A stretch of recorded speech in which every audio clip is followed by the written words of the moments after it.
পরবর্তী প্রজন্মকে আমরা এমন একজন মানুষের গল্প শোনাব, যিনি বেঁচে ছিলেন মানুষের জন্য।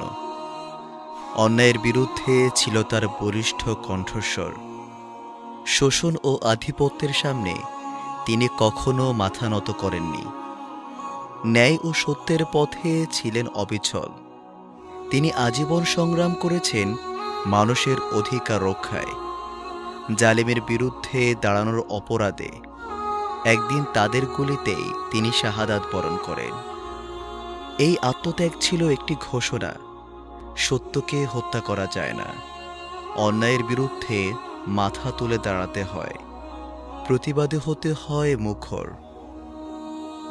এই মানুষটি হলেন শরীফ ওসমান হাদি রহিমাহুল্লাহ।